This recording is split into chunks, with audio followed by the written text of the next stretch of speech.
The past, Koraidon. The future, Miraidon. And finally, we have the present, Gendaidon. The third legendary of Pokemon Scarlet and Violet has been shrouded by a whole lot of mystery, with most people knowing very little to nothing about it, including myself. However, come July, I commissioned my friend Amalri Art or Brassel region for 2 Fakemon designs on my take of the third legendary of Scarlet and Violet.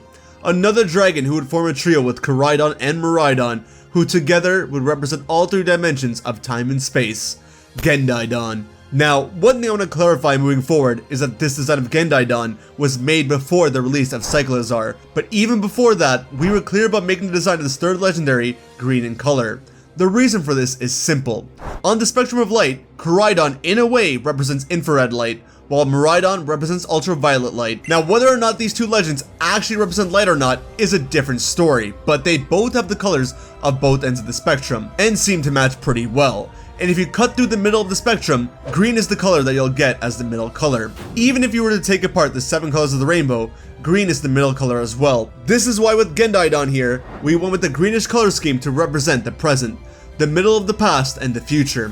Again, this design was made before Cyclizar, but I feel that Cyclizar being green in color is also symbolic of this, and in a way, sort of reaffirms to me that I was right to go with green for this color of the third legendary. Now, something I don't know if I was right to go with was this legendary being a quadruped, because again, Cyclizar, while it may not be the third legendary or anything, is kind of the closest thing we have to Koraidon and Miraidon right now, and it's bipedal. But of course, it runs on all 4s when it's used as a ride Pokemon.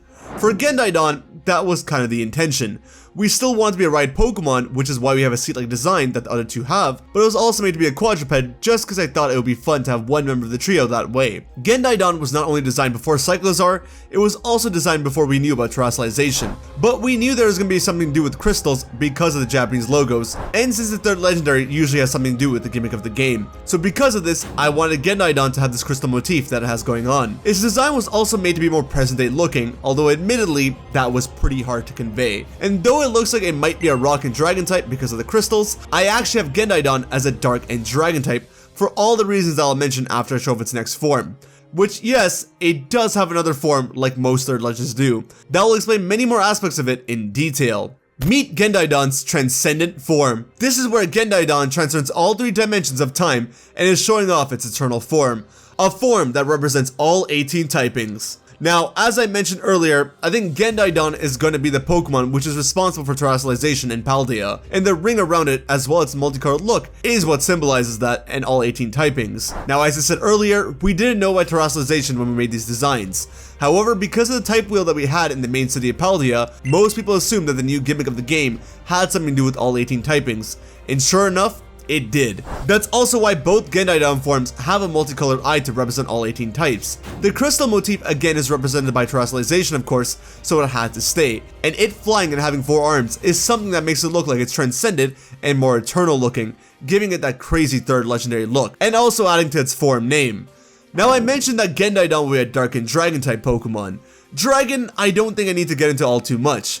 Dark, however, is something we need to touch on. Rock, while it might be the so-called obvious choice here, could make sense, though I think Dark would be more fitting since this is a reflective dragon. That's right, I think reflection or refraction is going to play a big part in this third legendary for many reasons. But specifically, this part of the original legendary trailer was the topic of much speculation regarding refraction. And since the legendaries are speculated to be a part of the light spectrum, it's quite fitting. But I wonder if the 3 dragons have something to do with refraction, and then the third legendary's other form having to do with reflection is a true answer here, as this form could be a reflection of all 18 types, and it being reflective could be what makes it dark, cause technically, it's nothing without light bouncing off of it.